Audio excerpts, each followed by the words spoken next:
Akulturasi tradisi budaya dan agama yang berkembang di masyarakat pedesaan masih dijaga dan dipertahankan, bahkan dilakukan hingga saat ini. Dengan demikian dapat dipahami antara kebudayaan dan agama masing-masing memiliki simbol-simbol dan nilai tersendiri. Agama adalah simbol yang melambangkan nilai ketaatan kepada Tuhan. Tradisi kebudayaan juga mengandung nilai dan simbol supaya manusia bisa mempertahankan eksistensinya. Agama memerlukan sebuah metode agar bisa diterima di masyarakat. Maka, hubungan antara agama dan kebudayaan merupakan kebutuhan untuk saling mengisi dan menyempurnakan. Agama memberikan spirit pada kebudayaan, sedangkan kebudayaan memberi kekayaan terhadap agama. Hal inilah yang terjadi dalam dinamika pergumulan Islam dan budaya lokal di Nusantara. Perkembangan Islam di lereng Gunung Andong tidak terlepas dari jasa para aulia pendahulu yang dengan gigih dan sabar berdakwah menyebarkan agama Islam sebagai agama yang rahmatan lil alamin.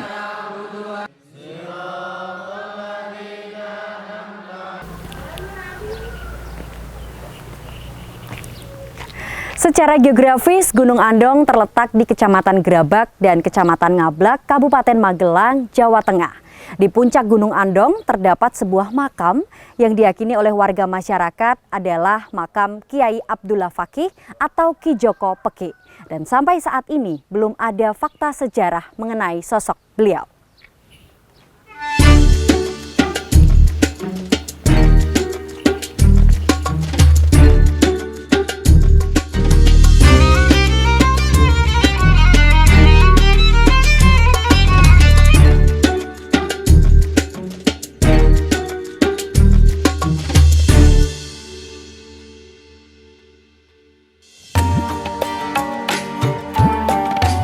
Mayoritas masyarakat sekitar Gunung Andong meyakini Ki Joko Peki adalah salah satu prajurit Pangeran Diponegoro yang berhalwat dan mengembangkan dakwah di sekitar Gunung Andong. Faktanya, banyak pesantren berdiri di seputaran Gunung Andong. Contohnya Pondok Leteran, Pondok Bleder, Pondok Mangli, dan yang terakhir Pondok Nurul Huda Andong. Dari beberapa nama pondok pesantren di sekitar Gunung Andong, satu-satunya pondok yang mengkaitkan nama pondok dengan nama gunung yang ditempati hanyalah Pondok Pesantren Nurul Huda Andong. Pondok Pesantren Nurul Huda Andong ini terletak di Dusun Gogi, Desa Girirejo, Kecamatan Ngablak, Kabupaten Magelang, Jawa Tengah. Bangunan ini berdiri di atas tanah seluas 2,4 hektar yang berlokasi di sebelah sisi timur lereng Gunung Andong dengan gaya arsitektur modern kontemporer. Suasananya yang sejuk dan juga asri dengan view yang mempesona menjadikan Pondok Pesantren Nurul Huda Andong ini bagaikan permata di lereng Gunung Andong. Pondok Pesantren Nurul Huda Andong didirikan oleh Syekh Arif Billah Abah Kyai Haji Mas'ud Toha pada tahun 1991. Syekh Arif Billah Abah Kyai Haji Mas'ud Toha adalah seorang ulama yang berasal dari Sugiwaras Bojonegoro, Jawa Timur. Sebelum mendirikan Pondok Pesantren Nurul Huda Andong, beliau telah mempunyai pondok pesantren di Sugiwaras, Bojonegoro, Jawa Timur. Syekh Arif Billah Abah Mas'ud adalah merupakan guru mursyid Thoriko Saziliyah yang selalu mengajarkan kebajikan berdasarkan Al-Quran dan Al-Hadis.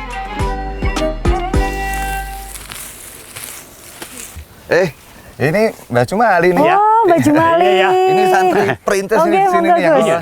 Assalamualaikum. Waalaikumsalam. Pripun Mbah, sehat Mbah? Sehat. Alhamdulillah. Nemben apa niki? Matun. Panen nggih niki nggih. Matun nggih. Oh, alah. Lagi kebun pondok mriki. Oh, nggih. Monggo nggih. Wah, ini Mbah Jumali ini dulu yang awalnya Awal-awal ikut bersama membangun Rasa pondok Senang. ini? Ya, karena santri perdana. Wah, santri perdana. Tahun berapa nih, Mbah? Tahun sama siji. Sekarang melihat pondoknya ini sudah jadi megah, gimana Mbah kesan-pesannya Mbah? Pesan-pesannya, alhamdulillah dari anak saya, cucu saya, yang anak saya dulu ngaji. Terus anak saya mengikuti ngaji dulu di pondok sini. Terus alhamdulillah sekarang sudah ngulang di sini. Nah, ini Kita ngajar. cucunya. Nah, ini cucunya ini. Oh, ini cucunya Nah, yang ngajar. Oh, Weni, Masya Weni Allah. Weni Primastuti. Nah, itu satunya siapa? Ini satunya siapa Sahabatnya. sebelahnya? Sahabatnya. Sahabatnya Weni. Berarti Mbak Weni ini generasi Tiga. ketiga. Ya, jadi Mbak Wow. Jumal ini pertama dan Oke. membangun mulai dari pondok yang bambu itu yang saya ceritakan. Oke. Terus habis itu Ibu Iyah itu anak Mbak Jumal itu ikut ngaji. Karena waktu itu adanya cuma ngaji, madrasah diniyah. Oke. Nah, setelah berikutnya udah ada madrasah diniyah, ada sekolah formal. Nah, Mbak Weni ngaji dan sekolah di situ sampai lulus dan sekarang Ngajar di sini. mulai mengajar jadi ustazah Alhamdulillah. junior di sini. Wah, ini Mbak Weni udah dari kapan Mbak ngajarnya? Baru niki lulus niki. Baru lulus ini ya. Aduh, berarti belum lama ya ngajar di Belum. sini. Gimana Mbak?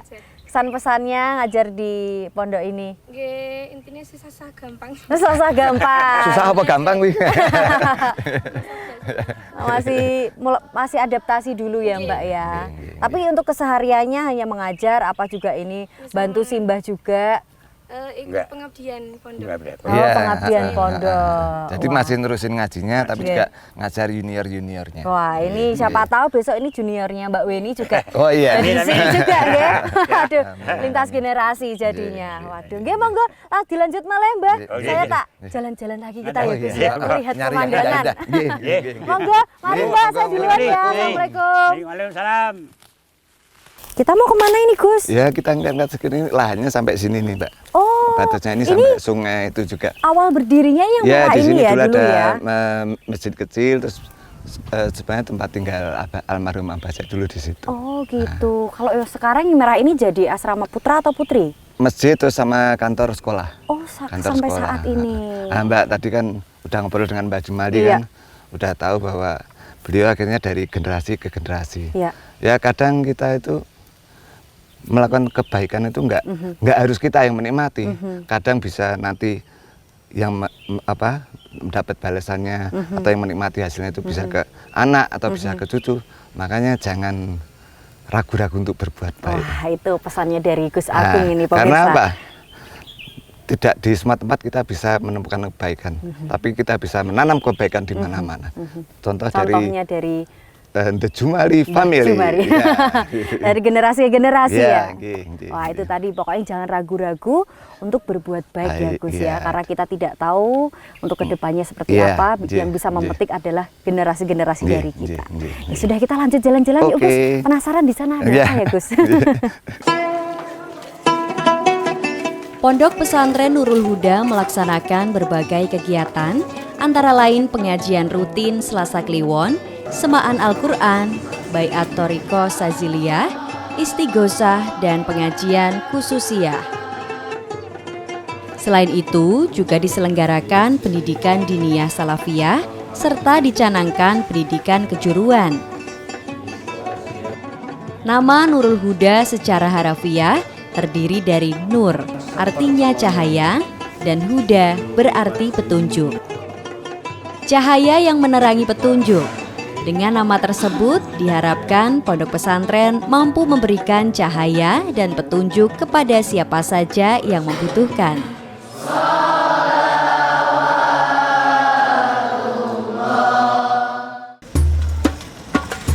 Kehadiran pondok pesantren Nurul Huda di Gunung Andong berdampak positif terhadap warga masyarakat sekitar. Perubahan positif yang dirasakan masyarakat sekitar, khususnya perubahan tingkah laku dan perilaku agamis masyarakat.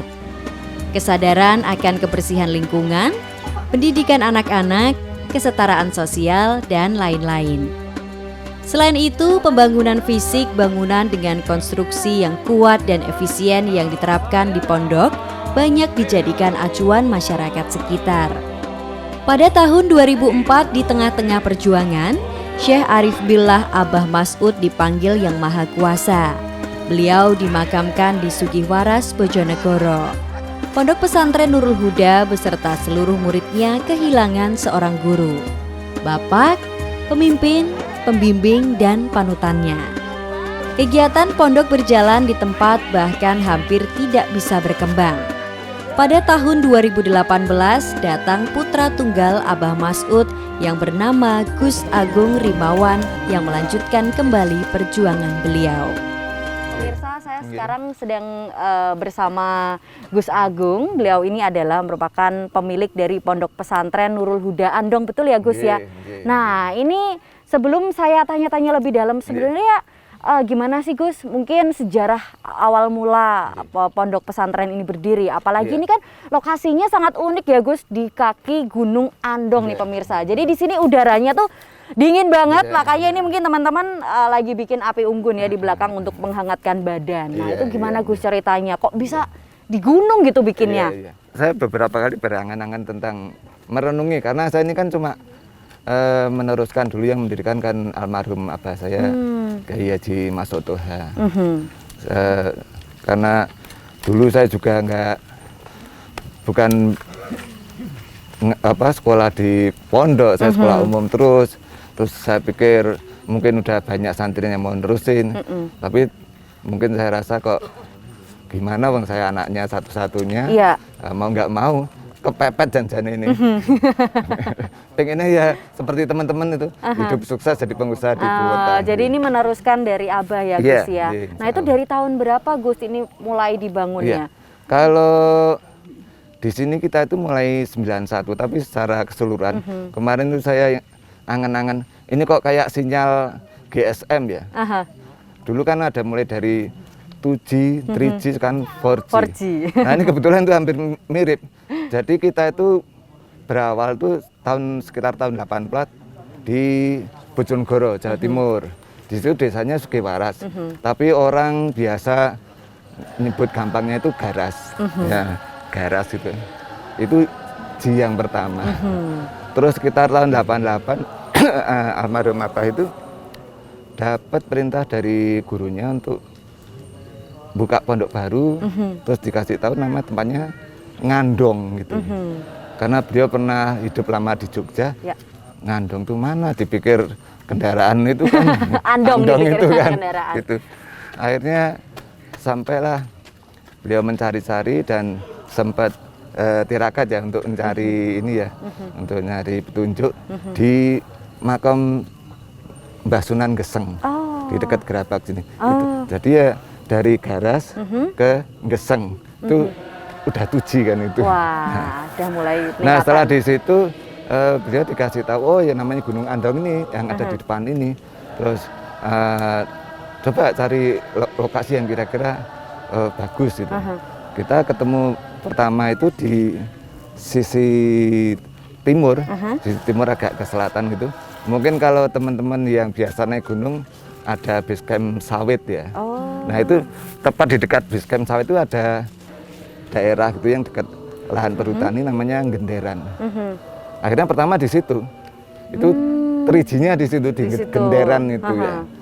Ternyata di situ kurang cocok karena mungkin masyarakat masih minim informasi, terus zaman itu kan masih sangat ketat ya, nggak sebebas sekarang ya. Makanya terus ada beberapa penduduk dari desa di bawah ini yang ke sana terus ngajukan pilihan apa di tempat kita aja. Kita dari masyarakat sini mengajukan dari masyarakat sini. Ini menawarkan ya. Iya, terus waktu itu juga nggak serta merta. Beliau ngasih syarat 3. Satu, tempatnya itu harus di lereng, miring ngadep ke timur. Satu itu. Kedua, lahannya yang tidak produktif, banyak batu. Maksudnya biar nggak ngambil lahan penduduk gitu ya. Terus ketiga, yang ada guanya gitu. Yang ada gua? Iya. Artinya ini di belakang pondok ini ada sebuah gua atau gimana Gus? Dulu sempat ada. Ternyata terus penduduk yang warga yang diminta itu coba ngengit-ngengit, kayaknya ada yang pas dengan requestnya itu. Akhirnya ketemu di sini. Di sini ini kalau orang sini nyebutnya gandul.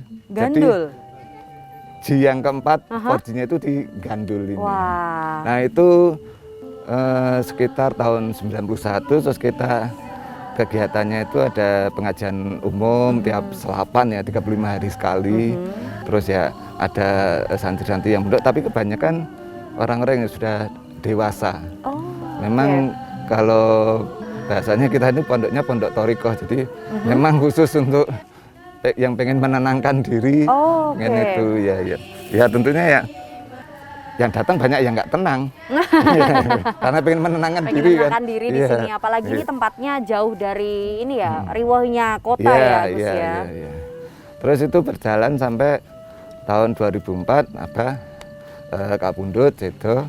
Nah, tapi tetap kegiatannya berjalan terus. Gitu.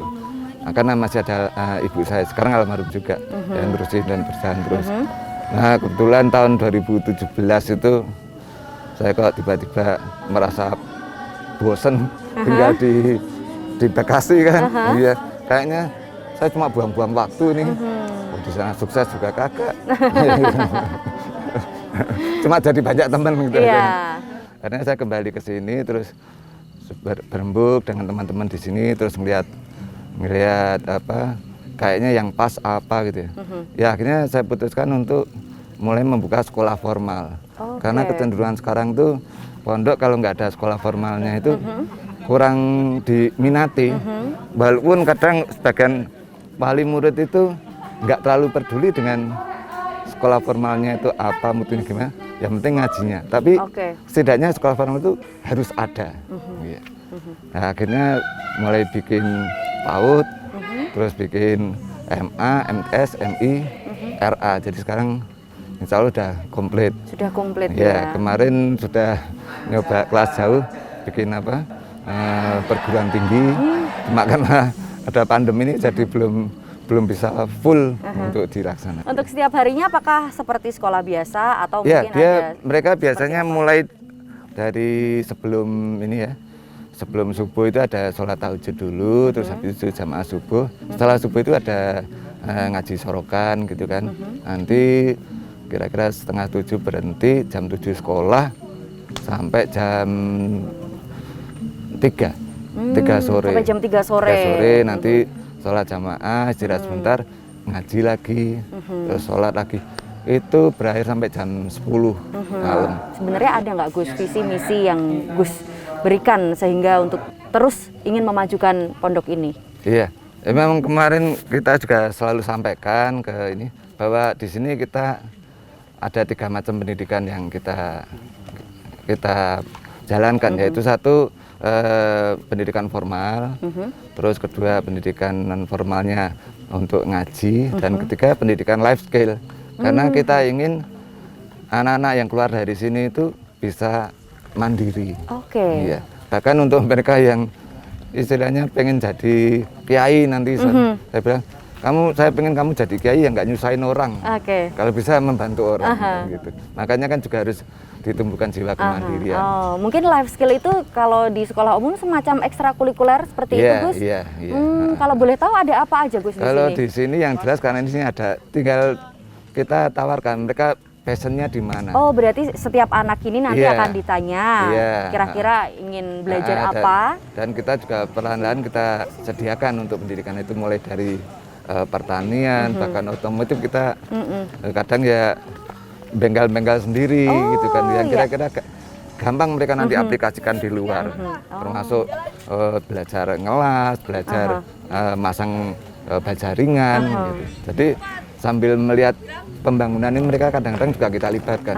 Satu, tujuannya untuk belajar jariah tenaga ya. Jadi kalau udah begitu kan mereka juga timbul kebiasaan untuk peduli dengan lingkungan sekitar gitu. Bukan jadi orang pinter tapi terus individu egois gitu kan, nggak peduli lingkungan.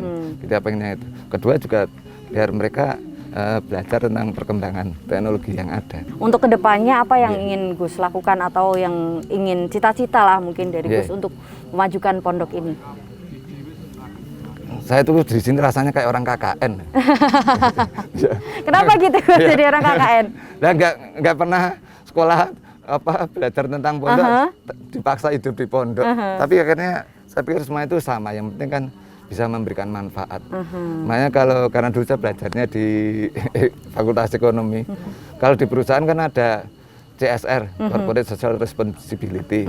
Saya pengen jadi punya PSR. Jadi apa tuh? Pesantren Social Responsibility. Jadi pesantren itu nggak hanya peduli dengan pendidikan santri yang ada di dalam, tapi juga lebih ke pendidikan ke masyarakat sekitar juga. Jadi di mana dia berdiri itu bisa memberi manfaat ke sekitarnya. Makanya di sini kadang datang ada yang dari ormas, ormas keagamaan, kadang dari teman-teman dari pondok lain belajar bareng bikin sinematografi. Oh, iya. Kadang ada yang bikin pemberdayaan ekonomi. Jadi kita sering sharing gitu. Dan ya alhamdulillah saya istilahnya senang karena kita juga dapat inputan dari mereka. Mereka juga kita bisa berikan pengalaman yang sudah pernah kita jalankan gitu. Ya, artinya di pondok ini tidak hanya bisa belajar agama saja, tapi juga belajar dengan pelajaran-pelajaran umum lainnya ya Gus ya. Dan untuk kedepannya mungkin diharapkan untuk putra-putri Bapak dan juga Ibu yang mungkin ingin memondokkan anaknya, mungkin bisa terbuka lah ya Gus, maksudnya untuk pikirannya, karena di pondok ini tidak hanya bisa belajar agama saja, tapi juga ada soft skill juga ada. Di bawah asuhan dan kepemimpinan Gus Agung, Pondok Pesantren Nurul Huda mengalami kemajuan yang pesat. Pondok Pesantren Nurul Huda memfasilitasi pondok dengan berbagai fasilitas yang memadai guna mewujudkan cita-cita pendahulunya. Fasilitas yang disediakan antara lain PAUD Pertiwi RA, SD Al-Quran, MTS, MAPK, dan fasilitas penunjang seperti BLK Digital Marketing, BLK Diskomfis, BLK Komputer, Agrobisnis, dan lain-lain. Pondok Pesantren Nurul Huda menyediakan fasilitas pendidikan berbasis pesantren dengan biaya yang sangat terjangkau. Bahkan banyak juga santri yang digratiskan karena pertimbangan tertentu. Di bawah kepemimpinan Gus Agung juga, Pondok Pesantren Nurul Huda memberikan advokasi dan mendorong berbagai ormas dan pemuda serta kelompok masyarakat agar lebih maju.